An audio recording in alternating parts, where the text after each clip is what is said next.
iyo hatabaho bari abahutu bagiye barokora abatutsi abari kurokoka bari bake cyane. Aho bisha abantu nuko FPR yabaga itarahagera. Iyo hageraga nta muntu wahapfaga.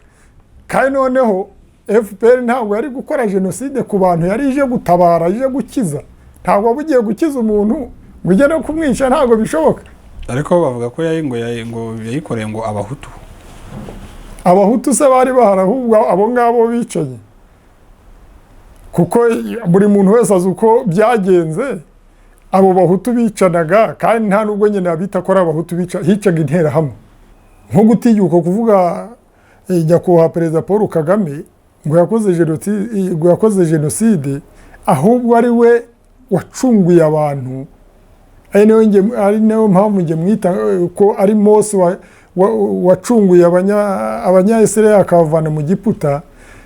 Ni ibintu hari hagiyeho ikintu cyitwa zone turquoise, intera hamwe zishinyitse amenyo n'ubundi ngo zitegereje kugaruka kurangiza abasigaye.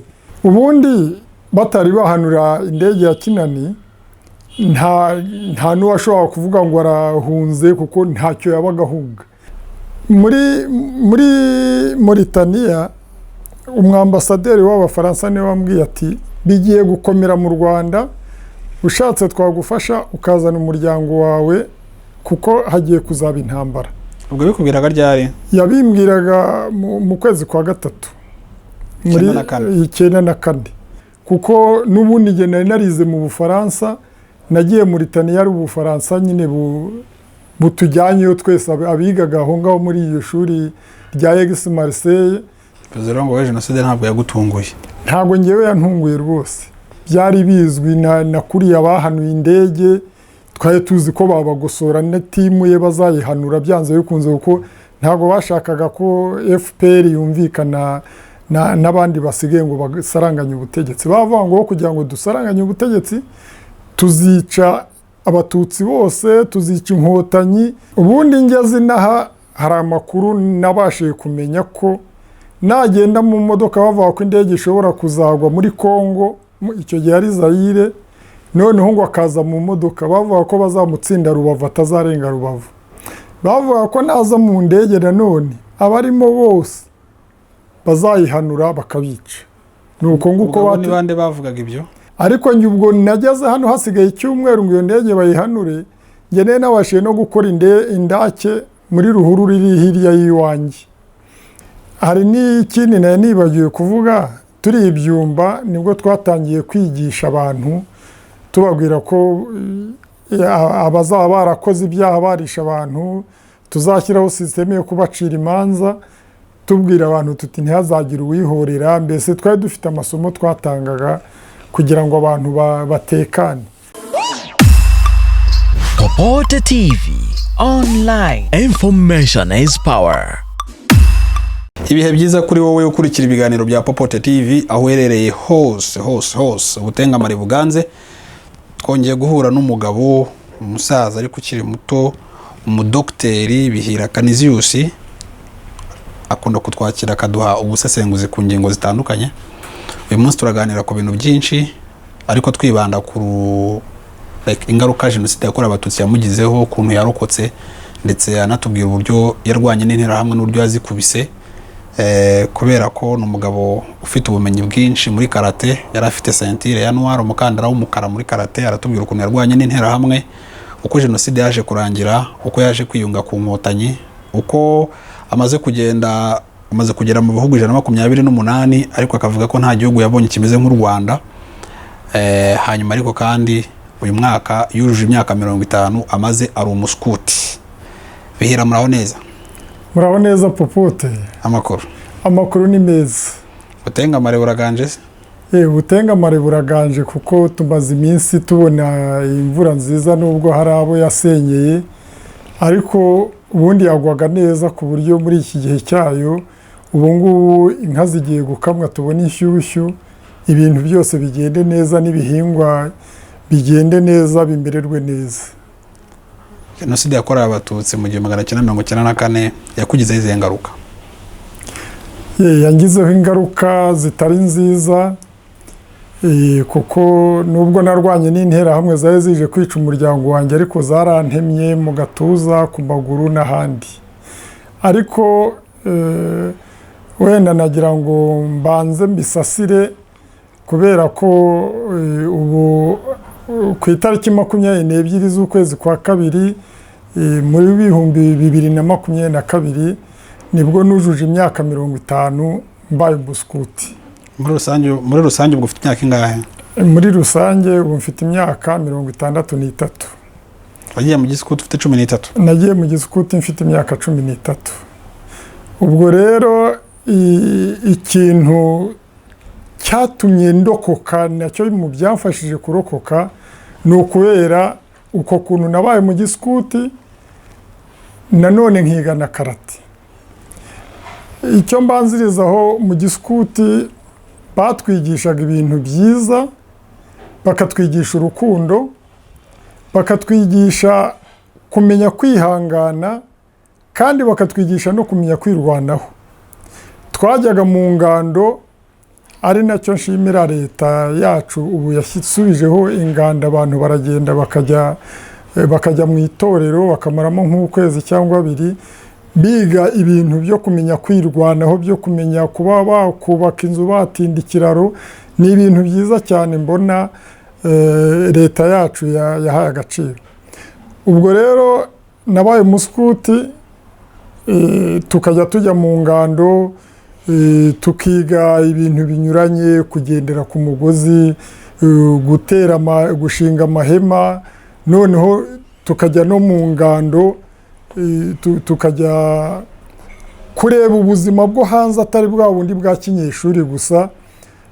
Tukagira na toteme kwari ukutubatiza. Nge nabatijwe ingwe ku rugamba kuko imyitozo yose banyuzagamo nari umusore muremure unanutse, nkamenya no kwiruka n'andi masiporo menshi. Ubwo rero ibyo byaramfashije ku buryo ari mu mikino ari mu ngando za giskuti byaramfashije cyane. Ndibuka nko muri 73 abanyeshuri b'Ishyogwe baza kwica diregiteri wacu yitwaga Kigori, izina rye ryari Rovarius. Wigaga hehe? Niga mu by'Imana. Icyo gihe twafashe imigano twasimbukishaga ibyo bita perishe, soara perishe, turabifata tumuhisha mu ngunguru y'amazi, turamurinda. Abantu b'Ishyogwe baje ntibabasha kumwica. Bamuhoraga iki? Bamuhoraga nyine ko yari yabangiye ko abanyeshuri nabo bajya mu bintu by'ubwicanyi, kuko biriya jenoside yakorewe abatutsi muri 1994 bari baranayiteguye na mbere, ku buryo 73 nabwo barayikoze ariko iri ku rwego rutoya atari nk'iyabaye muri 1994. Ubwo rero turamuhisha ku buryo bahise barakara bati nimutahe muzicirwa iwanyu mu byaro, aho muzaba mugiye mu kiruhuko, mbese tubahaye kidashira. Ubwo twaratashye dusanga ntabwo ubwicanyi bwari bukaze cyane nk'ubwo muri 1994. Turagenda tujya mu kiruhuko, ubwicanyi burangiye, abo b'Ishyogwe barangije kujya kwica za Kabgayi n'ahandi, barongera baraduhamagara dusubira ku mashuri turiga. Noneho rero nanjye ikintu nabonye cyagombaga kungirira akamaro nuko hari amaklabu ya karate, nanjye nagiyemo nk'abandi basore bose, ndetse rwose jewe biranamfasha cyane, nkumva ni siporo ifashije ku buryo nayikoraga nkumva merewe neza. Nubwo nakoraga n'andi masiporo yo kwiruka, yo gukina volleyball cyangwa football, ariko numvaga karate ari imereye neza. Ubwo rero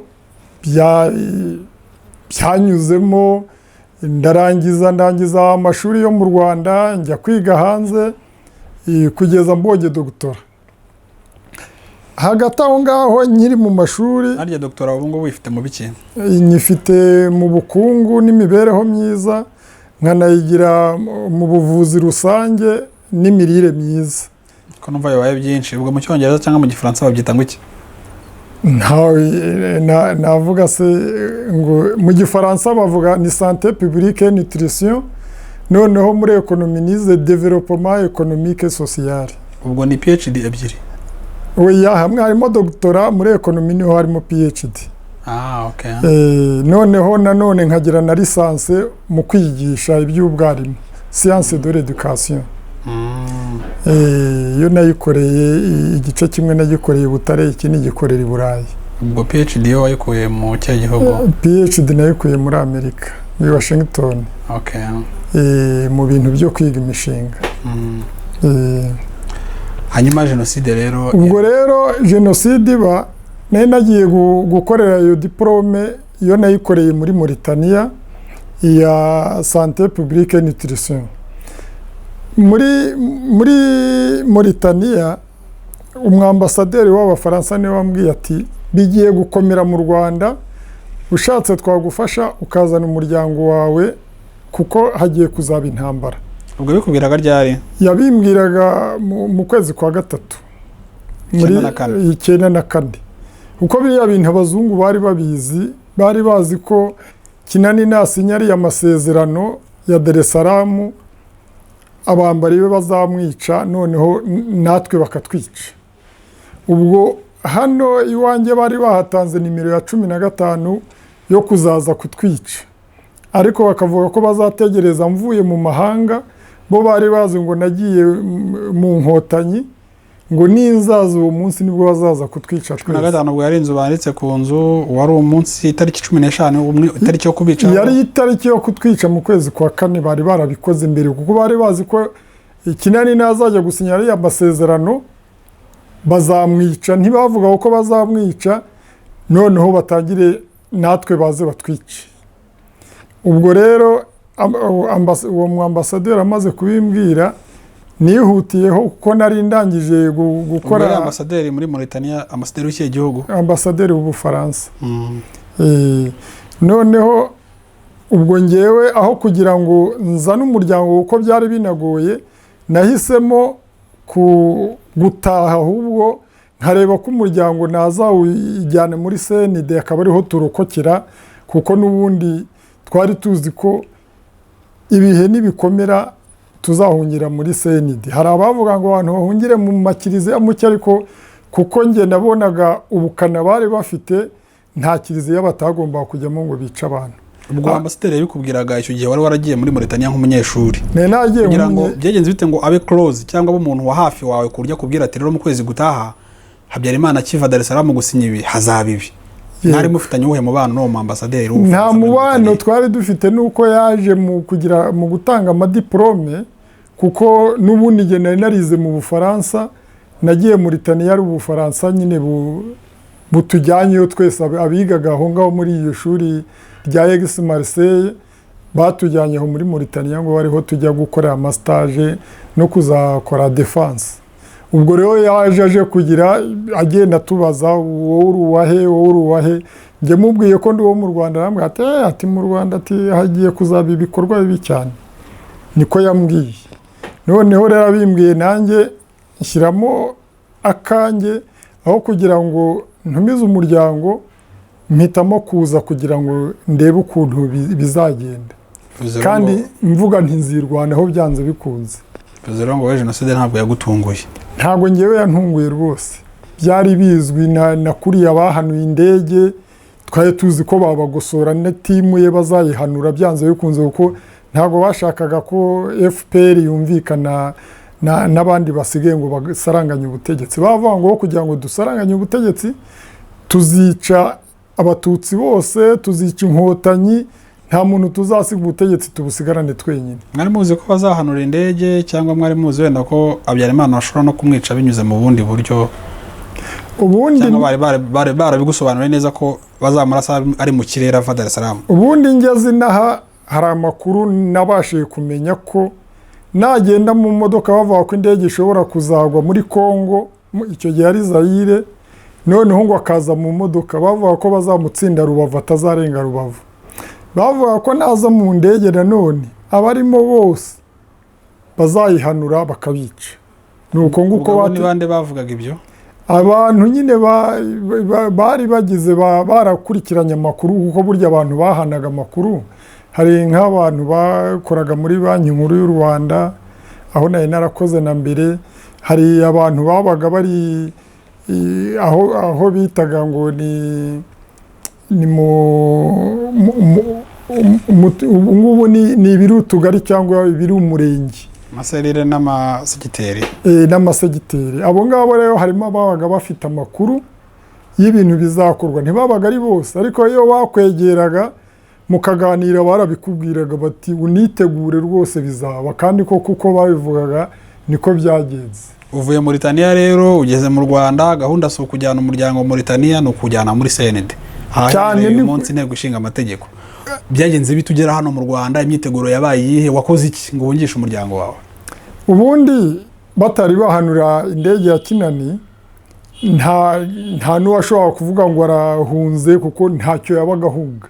Ahubwo bamaze kuyihanura nibwo haje bakajya bavuga kuri radio ngo abantu ngo bajye mu makiriziya, cyangwa mbese bari bafite ukuntu bavuga baragira abantu aho bahungira, ariko ahenshi nka hano bavuga ngo ko iyi zone ya Kacyiru izahungira kuri Sainte Famille, nuko nguko bavugaga. Ariko njye ubwo nageze hano hasigaye icyumweru ngo iyo ndege bayihanure, njye nabashije no gukora indake muri ruhuru riri hirya y'iwanjye, kugira ngo nibikomera nzajyemo nibura bekungeraho ako kanya, kuko nari nzi ko ibyari byo byose mu gipangu barinjiraga bakavuga ati ntihagire umuntu usohoka mu nzu, bakabicira mu nzu. Noneho rero ngewe icyabaye nuko ntago bahise bahaza, kuko twe babanje kugenda, hari abo bari bateganyije bari mu buyobozi, twebwe bahageze hashize nk'iminsi 5. Ubwo baje mpita nsohoka, nkuramo agapira naye nambaye, nsigarana ikabutura yonyine n'inkweto za Mephisto, kuko nizo zari zikomeye nabonaga ziramfasha kurwana neza. Aha ngaha rero ureba twarwaniye hano kuri iri baraza, ndetse kiriya giti ureba kimeze kuriya nacyo cyaramfashije, kuko nakizengurukaga bakatema, cyari gikuze ariko kitangana kuriya, buriya cyariyongeye ariko bimwe twarabitemye.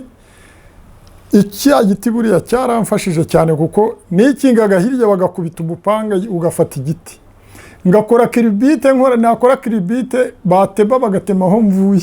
Yari uri umukarateka? Nari umukarateka, ariko ndi n'umusportifu nzi gusimbuka rwose, nkora amakiribite. Noneho rero ikindi cyamfashije nuko wari ufite ingufu muri bo, yitwaga Ntezimana, ariko bamwitaga ngo ni Mabinga kuko yari afite amabinga. Yari yaje kuko twari duturanye, yaje akenyeye swime, mukubise umugere swime iratakara, itakasigara yambaye ubusa. Ubwo ntiyabagi agitemana, kuko ndamukubise umugere hagati y'amaguru yambaye ubusa, ubwo ndamunetraliza. Hari undi witwaga Kimasa, yarakomeye cyane, niwe wanazaga imbere y'abandi, nawe yari afite icyuma gisongoye cyane kintera mu gatuza, ariko umutima yashakaga ntiyawuhamya, ahubwo kiranyerera kirankomeretsa. Ubwo ndagumya ndarwana. Harimo n'undi witwa John wari umusekirite kuri RTRM, hari n'undi witwaga Senkoko, harimo n'undi witwa izina ndaryibagiwe, ariko bari 8. Ubwo babonye bibananiye, hari umukobwa twari ducumbikiye wari muremure cyane, baramukurura ngo bamujyane bajye kumwicira mu ishyamba riri hirya. Mbona itafari rya mpunyu ndikubita uwamukururaga mu bitugu, ahita murekura, nawe arongera ariruka. Twibutsa abantu badukurikiye ko turi mu mujyi wa Kigali, mu karere ka Gasabo, umurenge wa Kacyiru, harya hane mu kahe kagari, mu mudugudu? Hano ni muri Kibaza, mu mudugudu w'Ubumwe. Bivuze ngo ahantu wari utuye muri jenoside niho n'uyu munsi ugituye, ariho twicara aka kanya? Ubu niho twicaye. Iyi nzu mureba bari bayisenye yose, ndongera ndayisana nk'uko yari imeze, kugira ngo nzajye nayibukiraho, n'iri baraza nzajye nyibukiraho. bari bayisenye yose cyangwa bayisenye yose basiga icyumba kimwe twabagamo cyari gifite urugi metalike barukubise rubananiye bitwarira ibintu kuko ibintu twari twabishyize muri salo ngo babone uko babijyana kuko iyo ibintu wabyifungiranagaho binjiraga ari byo bashaka nawe bakakwica. ubwo hari mu ntangiriro za jenoside matariki nkangahe? hari mu matariki ya 11 agana 12. kuki baje mbere se kandi bari barapanze kuza kuri 15? baje mbere kubera bahinduye amagahunda kuko ngo bari bapanze ngo hari abo bagomba kwica mbere yo guhamba Kinani, abandi ngo bakabica babamusegura ngo bakurikije uko bamaze kumuhamba. baramuhambye harya? Ntabwo bamuhambye, baramuhunganye ngo bamugerana muri Kongo i Kinshasa. Nyuma ya Kinshasa baza ngo baramujugunye mu nyanja bugarijwe babona RPF yabagezeho kuko bari baragumije kujyana umurambo ngo nibatsinda ngo bazaza kuwuhamba mu Rwanda, bari barahugumanye. Muri ibyo rero ikintu cyanambabaje cyane abantu batajya bavuga, baravuga ngo umukuru wabo we yari yicaye rwose yabashumurije nk'ushumuriza imbwa ngo ni mu mwice vuba mumukuremo niyo kabutura ngo tubone igitsina cye, kuko baravugaga ngo tugira imirizo, ngo tugira ibitsina birebire, ngo ni icyo bashakaga kureba. bavuga wowe?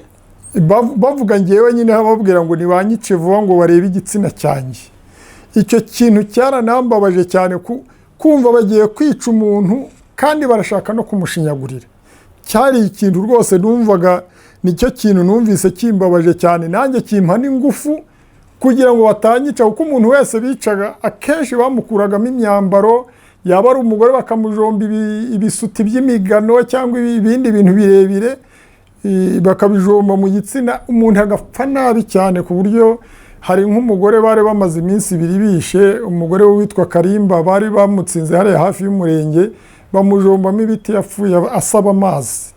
Ibyo bintu rero bakoraga byo gushinyagura, nanjye nicyo kintu narwaniraga kugira ngo batanshinyagurira. Nuko rero igihe maze gusa naho mbirukanye bagiye kuzana noneho amagrenade n'ibindi, ubwo nanjye nahise nsohokana n'umuryango wanjye n'abantu bari mu rugo, mbwira abo duturanye bahigwaga nabo ntibufate imihembezo tugende, nibiba ngombwa kwirwanaho turirwanaho. Abagabo nitwe twari imbere, twavuga tutabagabo turirwanaho, abagore n'abana nabo bagire bakomeze, kuko inzira yari imwe, hari nka metero, hari nk'ikilometero kimwe n'igice kugira ngo tuvaho ntuye tugere kuri CND. Ariko ntitwigeze tunagera kuri CND kuko twasanze CND kuvanga Kacyiru kugera kuri parliament ubwo ari kilometero kimwe se? Ubwo hari ni nka kimwe n'igice ugereranyije. Twageze kuri Faisal dusanga bayibohoje abariho tujye. Imibare banza ntakimenya kubera ko urumva niba hano turi hamwe n'umurenge wa Kacyiru, ku bantu baza ahantu herereye kuva hano kugera banza ari mu birometero birenze bitari byinshi, yego, ariko nanone bitaba kimwe kugera ku nteko ishinga amategeko. Oya, kimwe kigera kuri SOS igice ni hano hirya, nuko dutamenyereye. Ikilometero kimwe ubwo cyagera SOS, metero 500 zikagera kuri Faisal, kugera kuri CND ahubwo byaba ari ibirometero 2. Unyura inzira itari umuhanda nyine, inzira direct. Mugenda baraga kuvanga ukagenda ukagera za Ninzihiro. Ninzihiro ya Faisal ntabwo agerayo, nujya CND yanyuze hasi ntabwo ajya Ninzihiro uhanyuze bari kukwica kuko harya hose ni harahabo. Nanyuraga muri iyi mihanda nyine ubwo mu nzira ntabwo twanyuraga mu mihanda, bagiye kwinyura muri kaburimbo, twanyuraga mu nzira kaburimbo, banyuragamo bakakwica. Byari ibintu harimo n'abasirikare n'abajandarume bafite imbunda, ntabwo wari kujya kubiyereka mu muhanda. Twanyuraga inzira, twaramanukaga tukanyura hano tugahinguka muri SOS. Unyuze ahangaha hepfo hari ahantu bashyizemo ikibuga cya golfe, ugakomeza ugahinguka SOS ugahita wambukira Faisal ako kanya utagiye kunyura ruguru za Ninzihiri uko hariya kuri Meridie hose hari za position zabo.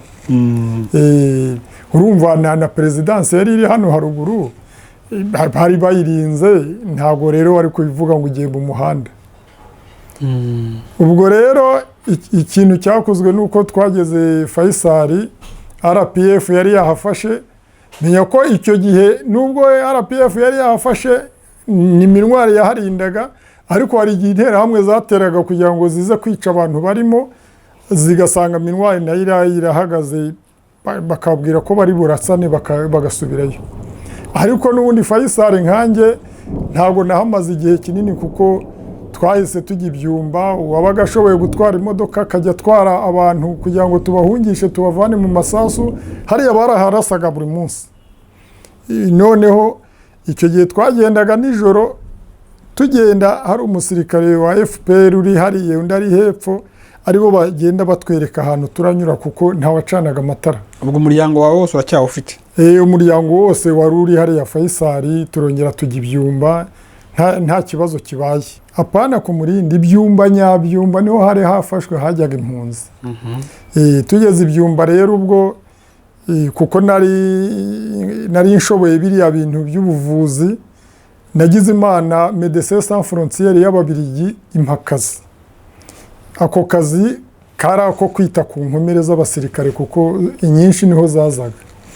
Turazifasha ibintu bigenda neza tugashakira n'impunzi ibyo kurya kuko niho hari kampo manini y'impunzi tukanabasobanurira tukabigisha kugira ngo wenda batavuga ati hano ntituzamererwa neza bakaba bakwirwa imishwaro.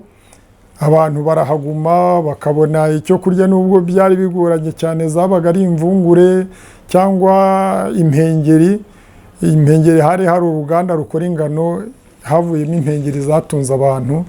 Noneho tugafasha inkomere z'abasirikare tukanafasha no kugira no gushaka imiti izavura n'abandi barwaye bose. Ubwo hari na systeme ya communication buri muntu wese mbese yabaga afite ikintu agomba gukora kirebana no kurwana ku bantu. Ariko nkanjye n'abandi bari bazi gutwara imodoka hari n'igihe twatwaraga abasirikare kugira ngo bagere ku rugamba aho bagiye vuba cyangwa bakatubwira ati hano hari impunzi mujye kuzifata tukajya kuzifata nijoro mbese rwari urugamba narwo. Jenoside rero irarangiye ubwo yararangiye mu byumba muhita mugaruka hano Kacyiru mwabanje kujya handi byagenze bite? Twahise tugaruka hano Kacyiru ubwo hari n'ikindi nibagiwe kuvuga turi ibyumba nibwo twatangiye kwigisha abantu tubabwira ko abazaba barakoze ibyaha barisha abantu tuzashyiraho systeme yo kubacira imanza tubwira abantu tuti ntihazagire uwihorera. Mbese twari dufite amasomo twatangaga kugira ngo abantu batekane. Noneho ku itariki 2 z'ukwa karindwi nibwo Kigali yari yarayifashwe twaje mu mamodoka buri muntu abari bari ibyumba twese twaje mu mamodoka tugera aho twari dutuye. Amasomo yo kutihorera mwayahaga abaturage abasirikari? Oya twayahaga abantu b'abakada bazajya babwira abaturage kugira ngo batazagira n'abasirikare bari bafite abandi babigisha. Ariko ubu ni n'amategeko burya agenga abasirikare no ku rugamba nta wapfaga guhemukira umuntu cyangwa kwica umuntu. Barabumviye se? Baratwumviye kuko abantu twasanze hano twagerageje kubigisha tubereka ko ubutegetsi buhindutse ko nta muntu uzabagirira nabi ahubwo ko tugomba gukorera hamwe kuko igihugu cyawe cyarasenyutse tukubaka igihugu. Ibi ndabibaza kubera ko n'ubu ngubu mu gihe cyo kwibuka mu bintu bigenda bigaragara hari ibyo guhakana jenoside akaba ibyo gupfobya jenoside hakazamo n'andi majwi y'abantu bavuga bati inkotanyi ngo zarihoreye. Urumva wowe wari uhari ari yahabyo zabyumba haba n'ahangaha za Kacyiru uko biri kose wagiye ubona byinshi. Wowe nk'iyo ubonye wabaye muri jenoside uravuze uti na za 73 bari batangiye kuyikora nubwo wenda hatapfuye nk'ab'94 bukaba ari ubwicanyi bwabaye ububona uko byagenze uko mwahunze n'iki nuko bisha abaturanyi n'iki ariko umuntu akajya akavuga ati iyo jenoside yakorewe abatutsi bavuga ntayabaye. Cyangwa ejo bundi nabonye umwarimu n'umwarimu ni umurecteri wa kaminuza ya Edinburgh muri Scotland mu Bwongereza witwa Deborah Kayembe avuga ngo Paul Kagame ngo niwe wateguye jenoside. Statement ikaza imeze gutyo iturutse ku munyarwanda cyangwa ku munyamahanga ipfobya ihakana jenoside yakorewe abatutsi cyangwa ivuga ngo n'inkotanyi zarihoreye. Ubifata gute wowe? Biriya ni kimwe nuko muri Bibiliya bavuga Mose cyangwa Musa wakuye abanyayisiraheli mu Giputa kwa ba Farawo. Ni nkaho bavuga ngo Musa yasize yishe abanyamisiri. Bari abanyamisiri bose baguye mu nyanja bapfuye, ntago Mose yigeze abakoraho. Na Kagame rero nge mvuga ko ameze nka Mose. Nge niko mwita buri gihe n'abandi tuganira niko mbabwira, kuko ikintu yakoze ni ikintu kitigeze kiba no ku isi yose, kuko iyi ngufu yari azifite, yari afite abasirikare, iyo ababwira ati mwihorere bakihorera. Iki gihugu kiba gisigayemo abantu bakeya cyane mu bantu bari barijanditse muri by'ubwicanyi. Ariko ngewe n'impamvu wenda navuga ko icyo kintu cyo kwihorera kitabaye, ntawe byera ngo de wenda hari aho cyabaye, ntabwo nari ndi mu Rwanda rwose. Hari n'uwayitongana n'undi n'iki bakagira bakarwana cyangwa bakicana, umwe akica undi. Ariko icyabaye ni uko tukigera hano icyari icyangombwa cyari gutangiza amaserivisi ya leta, gukorera abaturage. Nta muntu wari ufite umwanya wo kujya kuvuga ngo ndajya kwihora. Umusirikare yarebaga sekirite, kandi ubwo Kigali imaze kuba libere, ntabwo igihugu cyose cyari libere. Kugeza i Butare abasirikare ba FPR bararwanaga. Hari hagiyeho ikintu cyitwa zone turquoise, interahamwe zishinyitse amenyo n'ubundi ngo zitegereje kugaruka kurangiza abasigaye. Ziriya zone za Gisenyi, za Kibuye, icyo gihe yari Kibuye, yabaye intara y'uburengerazuba. Ariko icyo gihe ibintu byari bimeze nabi. Ni ukuvuga ko rero n'ubundi urugamba rwari rugihari. Nk'uko nawe ubyibuka, runarangiye interahamwe zarongera zigatera udutero shuma, zigeze aho zirongera ziranatera, kuko zaravuga ngo zigomba kurangiza ibyo zatangiye. Ariko hagati aho icyo twakoraga, abantu bari barabonye n'amahugurwa kugira ngo twubake igihugu, icyo twakoraga ni ukugira ngo amaserivisi y'igihugu yongere akore, leta yongere ibeho, kuko ntabwo hari gushira iminsi leta itagiyeho. Amaserivisi yarakoraga atanahembwa, bakahemba ibigori, ibishyimbo, umuceri. Urumva mbese kari akazi gakomeye, narwo rwari urugamba. Abasirikare bari ku rugamba rwa gisirikare, ariko natwe abasivili tujijutse twari ku rugamba rwa gisivili tugira ngo leta yongere ibeho. Ayo niyo mpamvu nyuma yaho gato nko mu kwezi kwa 8 cyangwa ntangiriro z'ukwa 9, ntabwo mbyibuka neza, hagiyeho leta, hajyaho perezida, hajyaho abaminisitiri, hajyaho abadepite, bavuga ngo ko ari inzibacyuho kugira ngo leta yongere ibeho, kuko ibintu byose byari byarasambutse. Ubwo rero kuri icyo ngicyo wari umbwiye kuri uwo muprofeseri, ngewe mvuga ko nta nubwo ari umuprofeseri, kuko uri umuprofeseri aba afite ubwenge, afite n'ubumenyi ku buryo atapfa kuvuga ibintu bidashoboka, nko gutinyuka kuvuga nyakubahwa perezida Paul Kagame ngo yakoze jenoside, ahubwo ari we wacunguye abantu.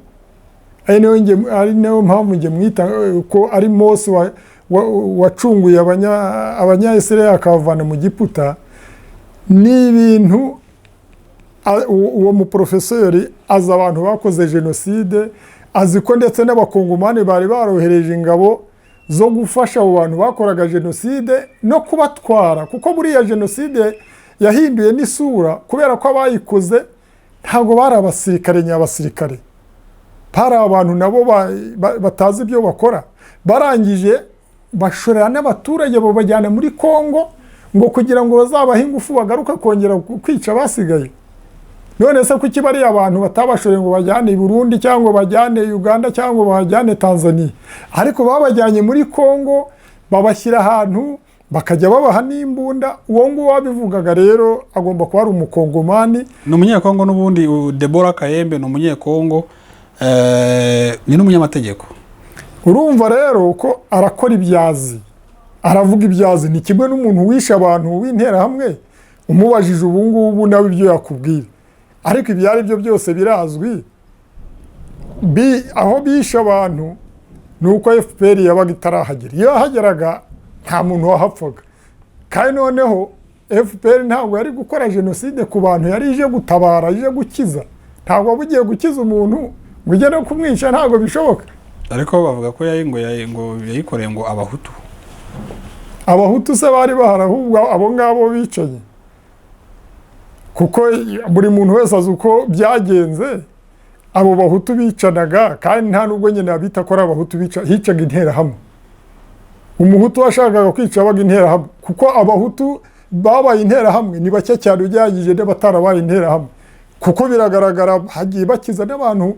Hari n'abahutu bapfuye barimo gukiza abantu babahisha, ni ibintu bigaragara. Hari abahutu bagiye bajyana abantu i Burundi bakabakiza, hari ababajyanye muri Tanzania barabakiza, ndetse no muri Kongo hari ababakijije. N'abarinzi b'igihango ubu ngubu bashimirwa ko barokoye abatutsi muri jenoside cyane rwose. Iyo hatabaho bariya bahutu bagiye barokora abatutsi, abari kurokoka bari bake cyane. Nkumva rero bariya n'ibyo bivugira, ariko ubundi icyo wareba cyose, wareba ikintu kigirira akamaro abaturage, mbese kigatuma abantu bongera bakabana bakagira ubusabane. Nk'ubu ibyo bintu by'amoko nta n'umuntu ukibivuga uri hano mu Rwanda, kuko habaye ubumwe n'ubwiyunge. Abantu twarabigishije, tubigisha ingaruka mbi zo kwihorera cyangwa zo kwicana.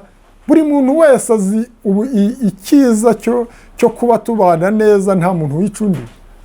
Hari n'ababibyemeza ariko babivuga gutyo, nk'uko ngo nta muntu wakaba bivuga ari mu Rwanda. Abenshi n'undi bavuga bari hanze, barimo n'abantu barokotse jenoside. Umuntu agahakana jenoside cyangwa akayipfobya yarayirokotse. Byagenze gute? Uriya ngewe navuga ko atazi ibyo akora. Abenshi babivuga ni nk'abantu bakoze muri leta bananiranwa n'ubuyobozi, wenda bafite ibindi bakora bidahuye n'amategeko, nabo ngabo babivuga. Ariko ngewe icyo mbona baribeshya, bakanabeshya nabo babibwira. Popote TV online, information is power.